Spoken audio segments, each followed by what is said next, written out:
Bueno, primero que nada quiero dar las gracias y felicitar de antemano a la Cámara de la Industria de la Construcción de nuestro Estado por haber llegado a la edad que tienen, muy respetable, muchos años de trabajo, de servicio, de organización de un sector tan importante para la economía de nuestro Estado y particularmente para la conformación del Nuevo León de mañana, del México que queremos todos.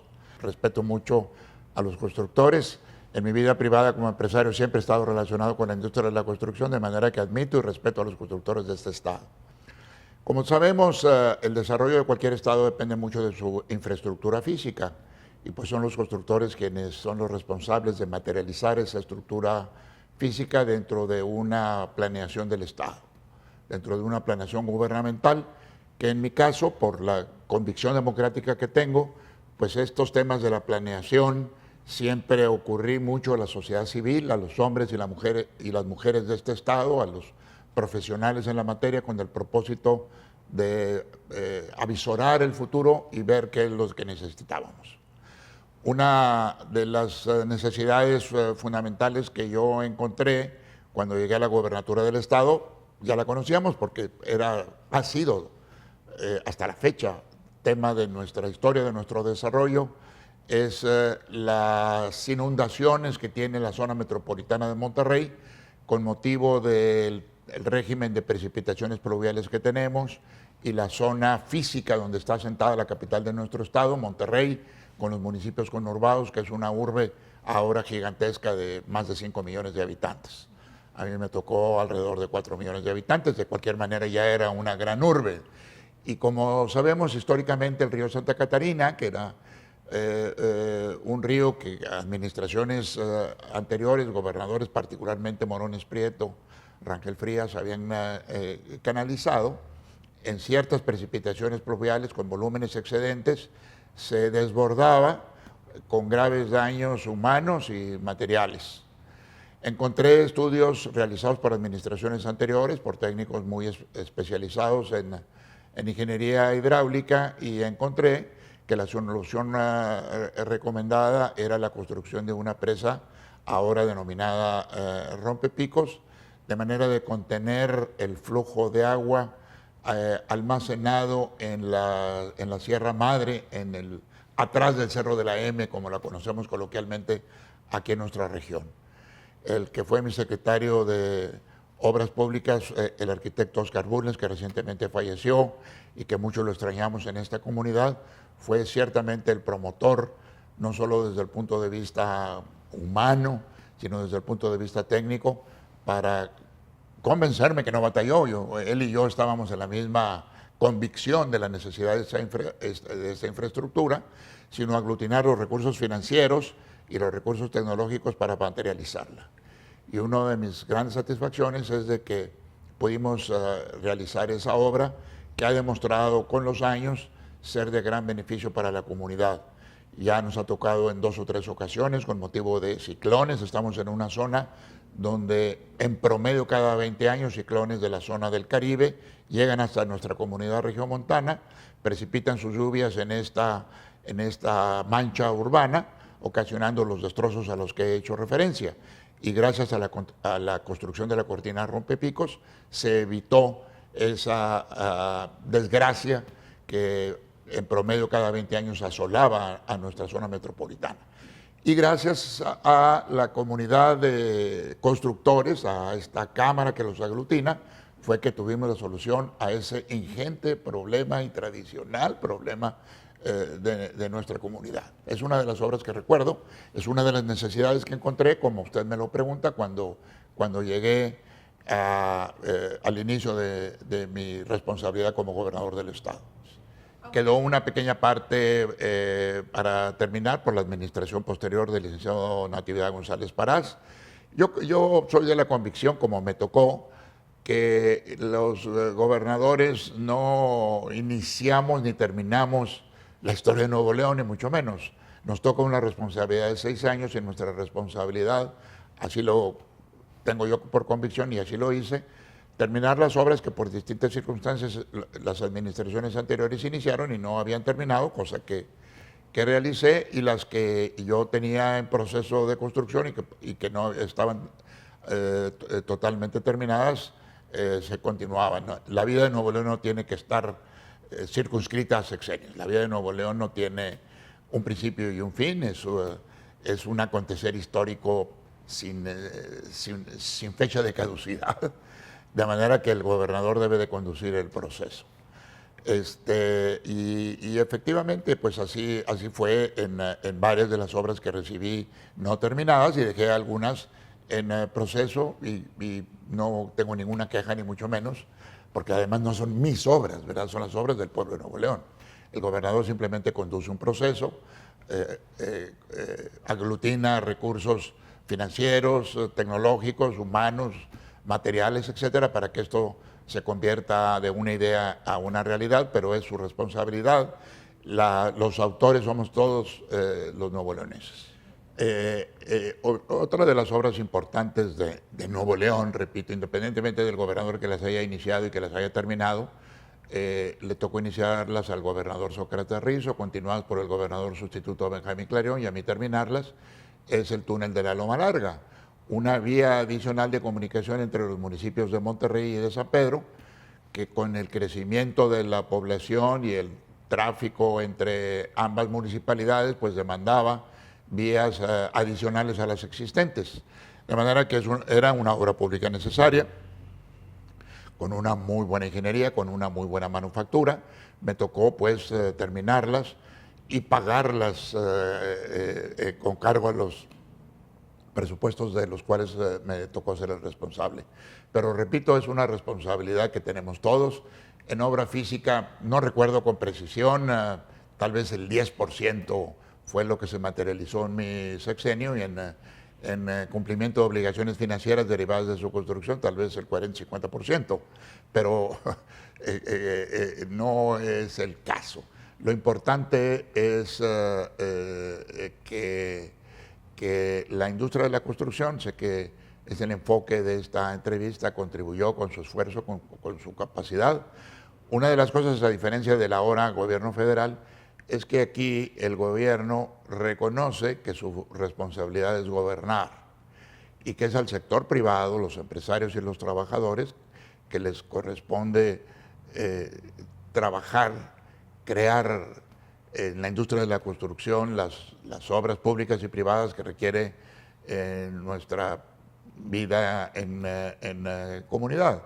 Todo esto se hizo a través de contratistas del sector privado, la mayor parte de ellos seguramente miembros de esta Cámara.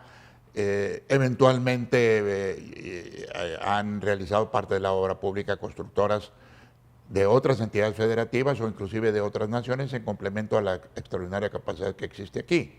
Pero ciertamente la necesidad de construcción del gobierno que yo encabecé pues fue abastecido por constructoras nuevoleonesas con dueños, directivos, técnicos y trabajadores nuevoleoneses, que nos enorgullece siempre a los nuevoleoneses por la capacidad de trabajo que aquí existe. Sí. El mismo concepto al que hice referencia con motivo de la obra que usted me preguntaba. El tránsito entre el municipio de Monterrey y el municipio de San Pedro Garza García es extraordinario, es enorme. Sentimos, además, los puentes que cruzan el río Santa Catarina. El último, no recuerdo con precisión, creo que había sido construido en los 50s y ya estábamos en el 2000.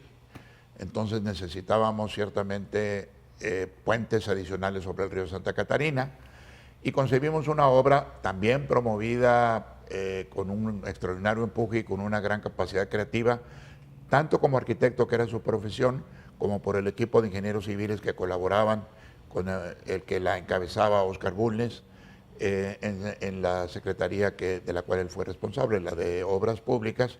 Concibieron ese extraordinario proyecto no solo con un propósito funcional de conectar San Pedro con Monterrey, que per se tiene un gran valor, sino también además con un diseño arquitectónico, con una tecnología de avanzada, de manera de construir un espacio exterior que los regiomontanos, que los que vivimos en esta zona metropolitana, en los distintos municipios que la conforman o los que nos visitan, pues tengan un impacto positivo, visual, pragmático al estar usando pues una obra de esas magnitudes y de ese diseño arquitectónico.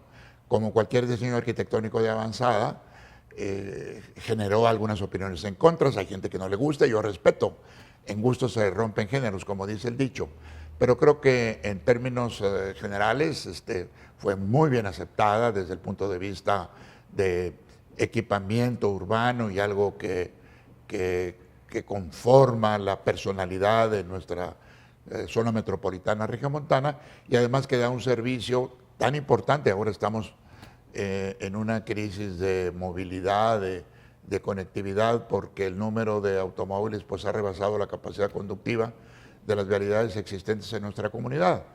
Se inscribió, además del concepto tan genérico y tan sencillo de comunicar con un puente adicional sobre el Santa Catarina, Monterrey con San Pedro, en una obra que denominamos el anillo vial, que circundara la zona metropolitana de Monterrey y sirviera de puente de comunicación o de vía de comunicación, no solo entre Monterrey y San Pedro, sino también con los municipios al noroeste de nuestra zona metropolitana, en particular Escobedo y San Nicolás, ya fuera de lo que tradicionalmente denominábamos el centro de Monterrey, que es otra de las obras públicas que realizamos.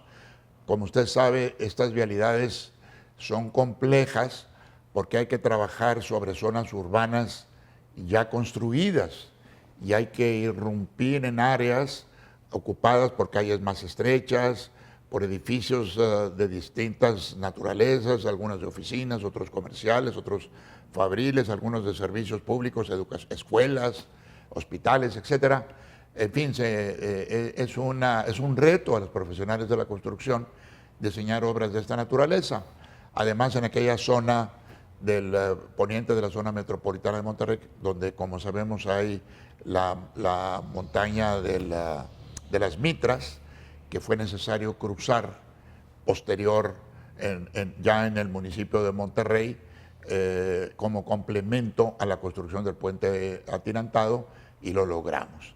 Es un alarde de ingeniería, es una tecnología muy en boga en los países más desarrollados del mundo, en casi todas las grandes ciudades del mundo que son atravesadas por un río, como el caso de Monterrey, que es atravesado por el río Santa Catarina, en nuestro caso la mayor parte del tiempo seco, en otras capitales pues con agua abundante, donde construyen este concepto de lo que aquí popularmente denominamos atirantado, porque son unos tirantes de acero de aleaciones y calidades muy especiales, que de tiempo en tiempo hay que darle mantenimiento. Recientemente concluyó, también por constructores y especialistas de la localidad, con asesoría extranjera necesaria, en este caso por la tecnología implícita en estas cadenas de acero, por llamarlas de alguna forma, que lo sostienen, pero que, repito,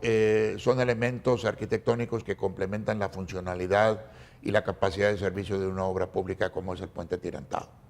Y finalmente es un ícono, ¿no? Se volvió un ícono. Se volvió un ícono de Monterrey, pues a mí me enorgullece que en muchos documentales, en anuncios publicitarios, es personaje pues de estos elementos que sirven para identificar a la ciudad de Monterrey entre nosotros mismos, en el resto de nuestro país y hasta en el mundo. Otra construcción muy, muy especial que pues para mí también significó una gran satisfacción personal. Uno de los grandes problemas que tenemos en México, en el mundo, es la delincuencia. Y uno de los esfuerzos que hicimos en ese sentido fue dejar atrás la impunidad. Castigar al delincuente como lo marca la ley, nuestra legislación penal, pues con la privación de la libertad, pero al mismo tiempo reconociendo que las cárceles, además de un castigo por la privación de libertad, son una escuela de regeneración y de enseñanza para el recluso. El penal que tradicionalmente funcionaba en nuestra zona metropolitana, el penal del Topo Chico, estaba saturado, celdas construidas para una media docena de reclusos, 6 personas, estaba ocupada por 12, 15 y hasta 20 reclusos en condiciones pues, de una baja calidad humana. Tenemos necesidad de espacios adicionales carcelarios y decidimos en coordinación con las autoridades federales responsables del sistema penitenciario de nuestro país, que es la Secretaría de Gobernación, construir un penal adicional en Cadereyta, con toda la tecnología también del siglo XXI, y pensando no solo en la parte de castigo que tiene un centro de reclusión, una cárcel, pues, sino también en la enseñanza, regeneración y reinclusión años después de haber purgado la pena señalada por los jueces en sus sentencias a ese recluso que es un ser humano igual que usted y que yo y que tiene derecho a rehacer su vida, a recomponerla y a reingresar a la sociedad y ser un hombre o una mujer de bien, con espacios de trabajo, con espacios educativos, de manera de contribuir en la parte humana que es muy importante a los reclusos. Y eso, ese centro penitenciario, pues fue diseñado y construido también gracias a la capacidad de la industria de la construcción nuevo-leonesa. No lo recuerdo con precisión, pero fue de las últimas obras que realicé. Y yo terminé mi función en el 2003 y yo pedí una licencia 9 meses antes de terminar mi administración en el 2002 para incorporarme al gabinete del presidente Fox como secretario de Economía, invitación que me formuló estando yo como gobernador en ejercicio, hice el trámite correspondiente ante el Congreso, obtuve la autorización de mi renuncia para aceptar este puesto, pero esta obra en particular quedó terminada desde el 2002, fue de las últimas obras que terminé, que inauguré y que pusimos en servicio en beneficio de nuestra comunidad. Repito, pues yo estoy muy agradecido con los integrantes de esta Cámara porque me dieron mucho la mano para estos temas. Recuerdo otras cuestiones, el drenaje pluvial. No solo fue la presa Rompepicos, sino, y esto fue a propósito del Topo Chico, porque contiguo al Topo Chico es el trazo natural de uno de los arroyos que en aquel entonces estaba en las afueras de Monterrey.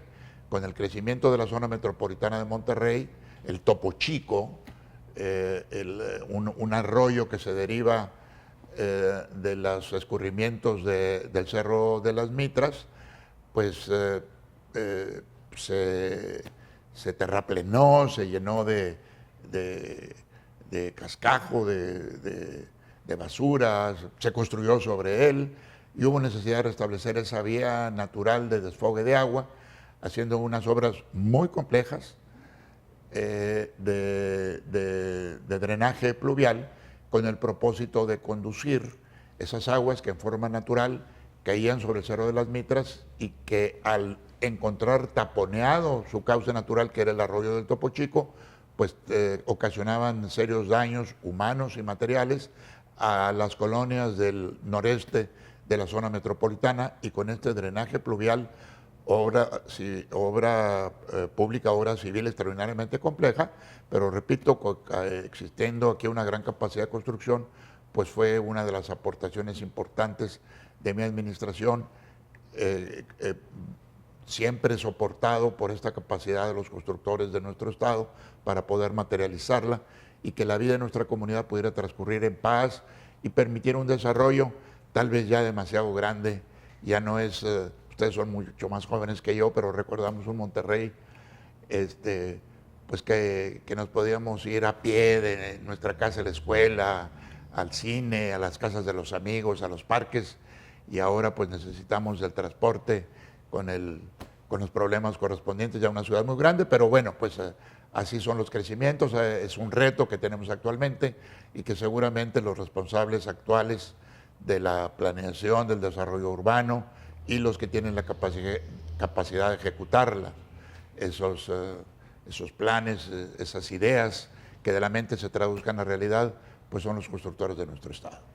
Ahorita recuerdo una importante que debo reconocer que ya existía, pero fue sustantivamente mejorada, la carretera que lleva al Puente Colombia. La carretera que une el Puente Colombia con la carretera México-Laredo, vamos, Monterrey-Laredo, que es una carretera federal. Esta, llamemos desviación, este ramal, para de esa carretera del estado de Tamaulipas conectar con Colombia, habida cuenta que cruza Tamaulipas y Nuevo León, había un acuerdo y se había construido por los gobiernos de Tamaulipas, de Nuevo León y del gobierno federal. Por el intenso tránsito que desde antes tenía y en mi administración creció enormemente por el volumen de comercio exterior cada vez más importante de nuestro estado en su comercio con los Estados Unidos de Norteamérica, particularmente con el estado de Texas, estaba muy deteriorada. Y reconstruimos la parte de Nuevo León con una tecnología, ahora ya muy en boga, de no construir las carreteras con materiales derivados del petróleo, sino con materiales pétreos, con cemento armado con varilla de acero. De manera que buena parte del tramo que une al Puente Colombia con la carretera Monterrey-Laredo, en la parte de Nuevo León, fue reconstruida en mi administración con una solución de concreto y varilla, que es mucho más costosa, pero es, en lo económico es altamente rentable porque es mucho más duradera y requiere un mantenimiento sustantivamente menor. De nueva cuenta, los constructores de nuestro estado, de nuestro país, estuvieron presentes y fueron los que materializaron aquella obra que contribuyó en gran parte pues, a la seguridad y a la velocidad del enorme comercio que en los últimos años, pero ya desde mi administración, ha venido creciendo en forma exponencial entre México, particularmente nuestro estado de Nuevo León, la zona metropolitana de Monterrey, con su extraordinaria industria de transformación, exportadora de millones de toneladas, de millones de pesos, de dólares de trabajo nuevo leonés hacia el país del norte, por esa vía construida con esas características que realmente han servido muchísimo para el desarrollo de nuestro estado. Había una de las cosas que encontré efectivamente que en el campus, en el terreno que por un siglo ocupó la fundidora de Monterrey, se había concesionado un espacio para la construcción de una arena, un centro de espectáculos, un centro de eventos de distinta naturaleza. Había sido iniciada por un empresario del sector privado y por problemas financieros no lo pudo terminar, llegó a una quiebra y aquello quedó suspendido en sus etapas iniciales. En mi administración nos dimos a la tarea de retomar el proyecto, analizamos la composición, la situación jurídica que era muy compleja, había una serie de demandas, había declaraciones de quiebras, reordenamos jurídicamente el espacio de manera que quedara abierto a la posibilidad material de construcción. Consideramos que ni el presupuesto ni la función del gobierno del Estado era construir espacios de espectáculos de esparcimiento. Decidimos hacerlo con un procedimiento de concesión de licitación entre el sector privado, que fue el procedimiento que seguimos. Abrimos el proceso, ganó una de las empresas licitantes y se le dio pues el contrato para dos cosas. Uno, reconstruyera aquel espacio con una adecuación tecnológica, habían transcurrido ya algunos años, y además una concesión por un tiempo para que pudiera recuperar su inversión y tener una utilidad razonable al riesgo corrido y a la inversión realizada. Y se materializó esa obra. Es un espacio, como usted sabe, que desde hace varias décadas, cuando me tocó a mí ser gobernador, que se concluyó, pues lo disfrutamos los regiomontanos para distintos eventos de distinta naturaleza, deportivos, culturales, artísticos, políticos, religiosos, un lugar donde nos podemos congregar miles nuevo-leoneses, miles de seres humanos, a disfrutar lo que suceda en el escenario, en los distintos espacios donde los artistas, donde alguien que tenga algo que decir puede actuar. De manera pues que es otra de las obras del equipamiento. Dentro de este terreno ocupado como una planta industrial, orgullo por un siglo de Monterrey, la fundidora Monterrey, construimos también el Parque Fundidora. Buena parte de él estaba abandonado y decidimos reconstruir y aprovechar ese enorme espacio que era y sigue siendo propiedad del gobierno federal, pero que estaba concesionado al gobierno estatal, pero buena parte estaba abandonado. Entonces estaba lleno de basura, vamos, no había visitantes, no había espacios aprovechables por las familias, por los jóvenes, por los niños, por los hombres y mujeres que vivimos o visitamos este estado. Entonces, de nueva cuenta, pues el arquitecto Bulnes, con su gran capacidad creativa, con los arquitectos de Monterrey diseñamos este espacio, construimos una pista con el propósito de que sirviera no solo para realizar carreras automotrices que realizamos, tal vez recordará usted, algunos nos criticaron y esto, bueno, pues bienvenidas las críticas, yo creo que el gobierno no debe criticar al criticón, como lo hacen algunos gobiernos, al menos en mi caso. Yo no solo las aceptaba, sino que aprendía mucho de ellas.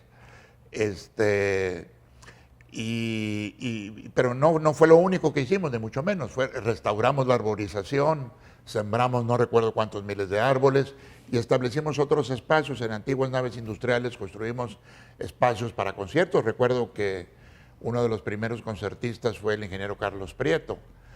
Es un personaje muy conocido, vive todavía, que su padre fue de los fundadores, no fundadores, sí de los fundadores y dueños y ejecutivos que manejaron Fundidora. Él fue director general de Fundidora cuando era una fábrica de acero.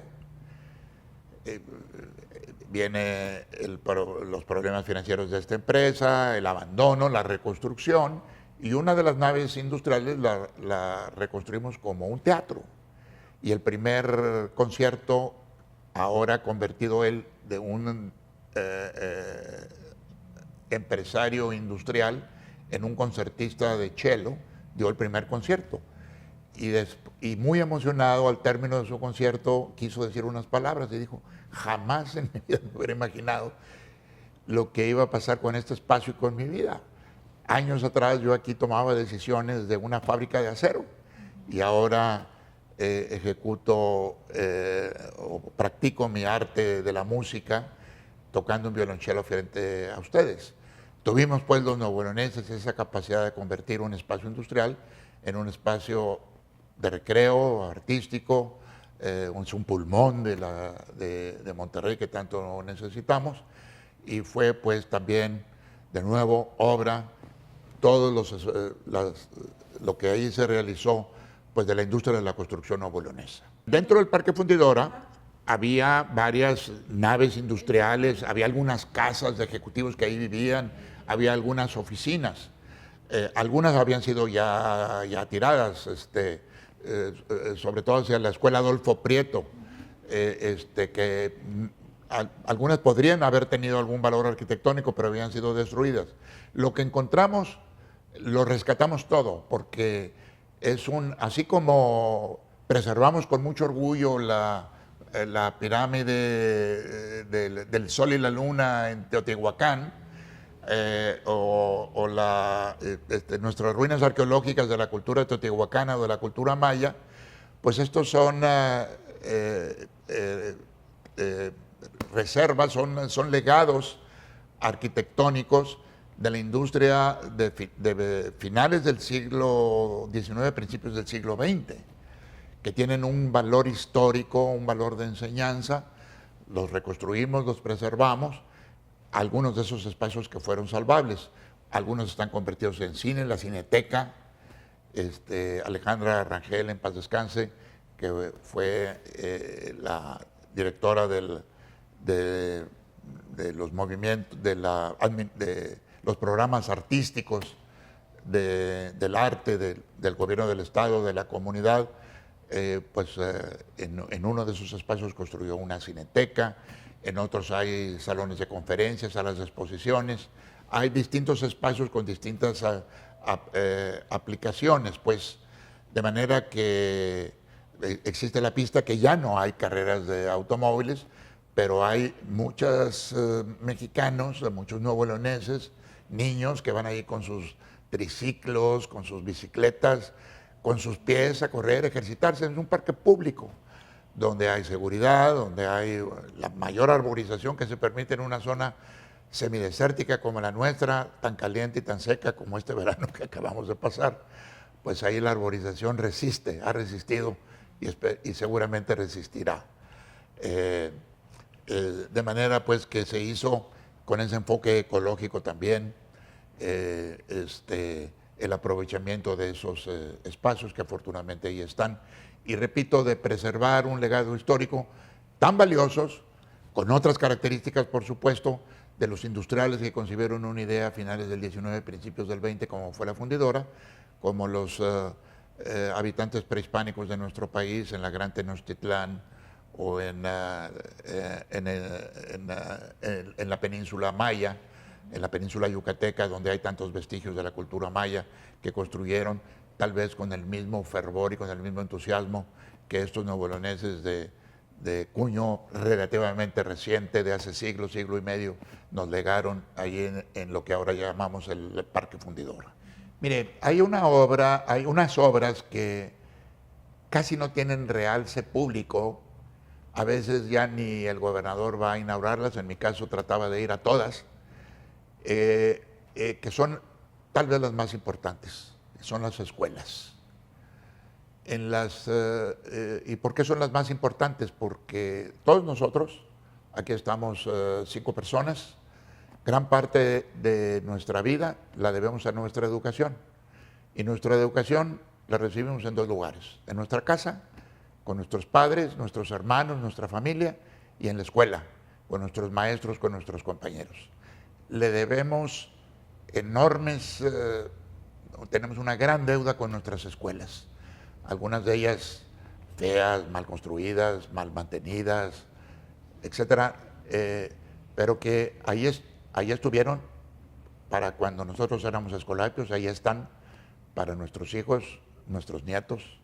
Tengo 10 nietos, los 10 están en la escuela. Mis hijos ya no están en la escuela porque ya terminaron, ya están trabajando, pero construimos muchas escuelas en mi administración. Yo creo que, no obstante que tratamos de hacerlas lo más bonito posible dentro de las limitaciones presupuestales y las necesidades pragmáticas de tener espacios de aulas, de parques deportivos, de los servicios escolares que se necesitan, laboratorios, auditorios, baños, centros deportivos y las aulas, repito, pues son muy necesarias. Y no recuerdo el número con honestidad de escuelas que construimos, o escuelas existentes que remodelamos, o aulas que añadimos a escuelas existentes que eran insuficientes porque había aumentado la población. Yo creo que cualquier gobernador responsable de la educación pública, esa es su tarea prioritaria de manera constructiva. Que los planteles educativos estén físicamente lo mejor dispuestos y que haya un aula y dentro del aula un pupitre para que un niño, un joven de nuestro estado siempre tenga oportunidad de educarse. Ese es el mejor legado que cualquier gobernante, en mi opinión, podemos dejarle a la comunidad nuevo-leonesa. Y cuando yo tuve esa responsabilidad que agradezco de siempre, que hace muchos años me dieron los nuevo-leoneses con su voto, pues traté de responder de manera que ningún niño se quedara sin una plaza en una escuela. Esa obra pública tal vez callada, tal vez con no muchos retos tecnológicos, porque desde el punto de vista técnico es relativamente sencillo construir una escuela comparado con un puente o con una carretera en la montaña, etcétera, pero que de cualquier manera es lo más indispensable que una comunidad, una comunidad como la nuevoleonesa, que está convencida de que el ser humano es lo que es, en gran medida por su educación, por los valores que quiere, repito, en su hogar y en la escuela. A eso nos dedicamos buena parte de nuestro tiempo, de nuestro esfuerzo, del presupuesto, del personal que trabajó conmigo a construir escuelas.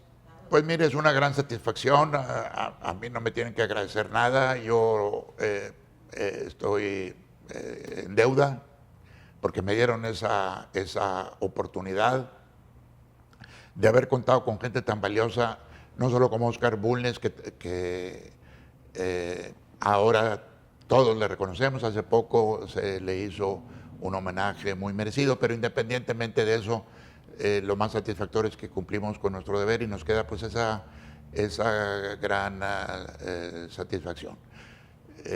Seguramente todos hemos tenido la oportunidad de construir, aunque es algo pequeño, pero es lo más importante para cada uno de nosotros, nuestro hogar. A lo mejor nos lo regalaron nuestros padres, los suegros, la suegra, que a veces la juzgamos mal, y le hicimos un cuartito, le hicimos una modificación, es una obra que nos sentimos orgullosos. Tiene esa circunstancia la construcción, queda algo material, quedan piedras sobre piedras, es un testimonio de nuestra cultura. Un gobernador que fue mi enemigo político, entre comillas, pero que terminamos con una gran amistad. Me tocó recibir su cadáver en el Palacio de Gobierno para hacer un homenaje a Alfonso Martínez Domínguez. Recuerdo que cuando llegó a Monterrey decía que era una ciudad, la capital de nuestro estado, sucia, triste y chaparra. Ya no es tan triste ni es tan chaparra, hay tantos rascacielos. Está sucia, está sucia. Le pido a las autoridades que la limpien, y más que a las autoridades, a los regiomontanos. No esperemos que llegue el camión de la basura para llevarse la basura. Pongamos nuestra parte. Y así como en la construcción, no toda la construcción la hace el gobierno, por supuesto, eso lo sabemos, es muy obvio lo que estoy diciendo. Pero que cuando construyamos lo hagamos pensando no solo en las necesidades que tengamos de un hogar, una recámara, una cocina, una sala, una oficina, una fábrica, un espacio donde trabajar, sino pensemos también en los que no van a usar por dentro, pero que los vamos a ver por fuera, porque también en nuestra casa, cuando yo camino por la calle Morelos, donde mi papá y mi mamá se hicieron novios, si no hubiera sido por la calle Morelos yo no hubiera nacido, y los recuerdo, ya murieron los dos, las conversaciones de ellos haciendo referencia a su noviazgo en la calle Morelos.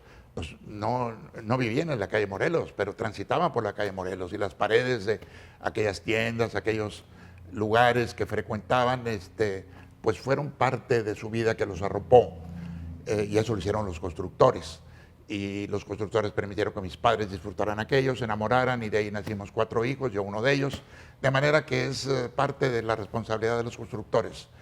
Sí, pensar en el cliente, el que les paga, el que va a trabajar adentro, como ustedes aquí en estas oficinas, pero también los que pasamos. Yo paso por aquí muy seguido, y veo, ahí están las oficinas de la Cámara de la Construcción, mira qué bonito está su edificio, veo que ya lo están remodelando, qué bueno, seguramente va a quedar mejor, más bonito, más funcional que lo que estaba antes.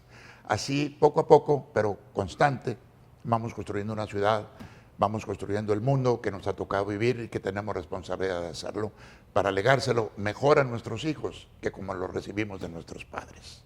Gracias. Mire, hay algunos clichés, yo traté de romperlo, no por darme baños de pureza, ni mucho menos, que ojalá que no prevalezcan en las administraciones actuales ni en las futuras, que es que la obra pública tiene que verse para que se aplauda y para que le gane votos en la siguiente elección. Hay obra pública que se necesita y que es lucidora. Hablábamos ahorita de lo hermoso que idealmente deben de ser las construcciones para que la gente las vea, y con ese contacto con la belleza de una construcción, pues nos enriquezcamos en nuestra vida espiritual, nuestra vida afectiva, que tiene que ver con la infraestructura. El cliché es que ahora que no se ve, no se valora políticamente. Primero, yo no lo comparto, esa tesis. Y si no, y si fuera cierta, no nos quita la responsabilidad a los que hemos estado y a los que están ahora y estarán en el futuro en el gobierno de hacerla.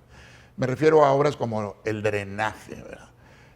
Me tocó en algunos municipios que no existía drenaje sanitario. Las aguas negras en las casas, todavía me tocó, no hace muchos años, yo fui gobernador hace 25 años, en muchos de nuestros municipios pequeños sobre todo, descargaban las aguas negras en las calles, caray. O las descargaban sin ningún tratamiento en los arroyos cercanos a las manchitas urbanas de las cabeceras municipales. Y la incidencia en enfermedades de la piel, en enfermedades gastrointestinales era enorme. Hay que hacer obras de infraestructura, y estoy mencionando un ejemplo, para canalizar y conducir con la tecnología idónea que la hay, las aguas negras, aunque no se vea, aunque no nos las aplaudan políticamente. Digo, menciono esto porque creo que es muy importante que los gobernantes debemos yo ya no lo soy, de los que son actualmente, tomar en cuenta a la planeación. Las necesidades de una comunidad en países con escasez, con pobreza, con escasez de recursos como el nuestro, pues tienen que ser muy analíticas, muy bien planeadas, porque las necesidades son de mil millones de obra pública y no hay más que 500. Esos 500 deben estar lo mejor asignadas de manera que satisfagan las necesidades prioritarias, además de la honestidad y la eficiencia, que ahí son tareas que tenemos por realizar. Todavía parte de los presupuestos se van a la ineficiencia o se van a la corrupción. Es necesario reconocerlo y corregirlo. De manera que el dinero que se asigne presupuestalmente para la obra pública sea lo mejor aprovechado, no únicamente lo que se ve, no únicamente lo que se aplaude, sino lo que realmente requiere la gente.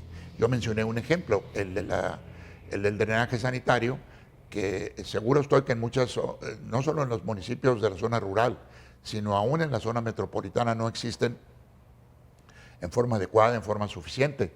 Colonias que años atrás vivían 1,000 gentes, ahora algunas de esas colonias viven 10,000 gentes y el volumen de descargas a los drenajes sanitarios se ha multiplicado por 10. No tengo el caso así puntual y concreto, pero seguramente hay colonias en esas circunstancias. Hay que invertir en drenaje sanitario en esas zonas y eso es costoso, no se ve, molesta mientras está en el proceso de construcción a la comunidad, pero hay que hacerlo, no se pueden eludir. Menciono esto porque es uno de los criterios que deben de prevalecer, en mi opinión, en la asignación de recursos y dejar atrás ese concepto para el gobernante de que la obra que no se ve no es aplaudida. Yo creo que sí es aplaudida y si no lo fuere, de cualquier manera hay que hacerla. Mire, ciertamente el abasto de agua. El abasto de agua históricamente nos ha acompañado a la zona metropolitana de Monterrey. No estamos en una zona geográficamente favorecida por los recursos hidráulicos. De manera que yo recuerdo cuando yo era niño que iba al aeropuerto a recoger, yo ya tengo 77 años, o sea, hace muchos, 70 años iba al aeropuerto a esperar a mi papá que viajaba con frecuencia por su trabajo, regresaba a Monterrey. Y recuerdo en el aeropuerto, Monterrey les da la bienvenida, 365,000 habitantes. Y recuerdo también conversaciones en casa de que el agua, había una sequía y que esto que lo otro. O sea, ya desde que éramos de 365,000 habitantes había escasez de agua. Ahora que somos una comunidad de más de 5 millones de habitantes, el agua sigue escasa. No obstante eso, hemos encontrado agua, porque de una manera u otra, pues aquí estamos vivos, ¿verdad? Y todos los días consumimos agua, no solo para saciar nuestra sed, sino también para nuestro aseo, para nuestra alimentación, para nuestro aparato industrial, etcétera, que requiere del agua. De manera que yo creo que el abasto de agua que requiere una obra constructiva enorme, hay que darle prioridad. La segunda es la vialidad. Y sé que los técnicos es un tema tal vez no suficientemente explorado desde el punto de vista tecnológico. Creo que fue el alcalde de Monterrey o el gobernador, no recuerdo cuál de las dos autoridades, recientemente anunció la posibilidad de construir un segundo piso sobre Morones Prieto aquí frente a sus oficinas. Y ya hay dos opiniones, una que es necesario porque los automóviles que circulan hoy por Morones Prieto de una planta, al tener dos, pues se va a agilizar la vialidad, la conectividad o la eficiencia del flujo. Hay gentes que opinan lo contrario, que si se construyen más vialidades llaman a más vehículos y que es sobresaturar, que hay que...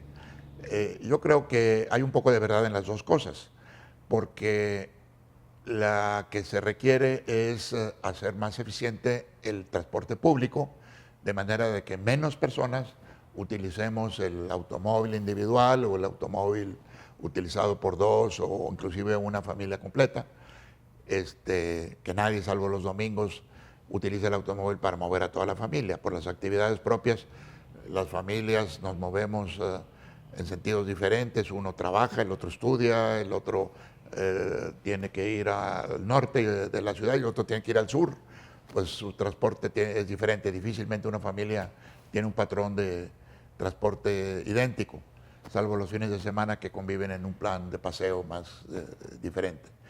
Es pues, genéricamente hablando, tal vez la segunda prioridad, en mi opinión, que la obra pública debe orientarse a la vialidad, sin descuidar lo que ya hice referencia, el plantel educativo. De manera que entre abasto de agua, vialidad, plantel educativo, y añadiría y plantel de salud. Los centros de salud de las distintas magnitudes y las distintas especialidades, desde un centro de salud de proximidad para un hueso roto, para una caída en la casa, para el médico que atiende al infarto, cercano a nuestro domicilio, hasta los grandes hospitales para las intervenciones quirúrgicas complejas. En fin, un sistema de salud que requiere mucha infraestructura constructiva para poder dar ese servicio fundamental para la calidad de vida. De manera pues que los retos ahí están, de una manera u otra los hemos resuelto, pero ciertamente estamos muy por abajo de los países más desarrollados, no solo que el nuestro. La vocación y la capacidad de desarrollo de México, en particular de Nuevo León, es sustantivamente superior a la que hemos tenido. ¿Cuántos recursos no hemos desperdiciado últimamente en pleitos entre poderes, una actitud obcecada y cerrada del Ejecutivo, donde gasta más en tribunales y en abogados que en construcción de escuelas, caray? Digo, es terrible la desviación de recursos a ese tipo de objetivos, cuando hay una obra pública por realizar enorme, de manera de aumentar la calidad de la vida de la comunidad que conformamos los nuevoleoneses. No, pues yo les agradezco mucho, los felicito de nuevo y que sigan los constructores haciendo su obra pública lo mejor posible. Gracias.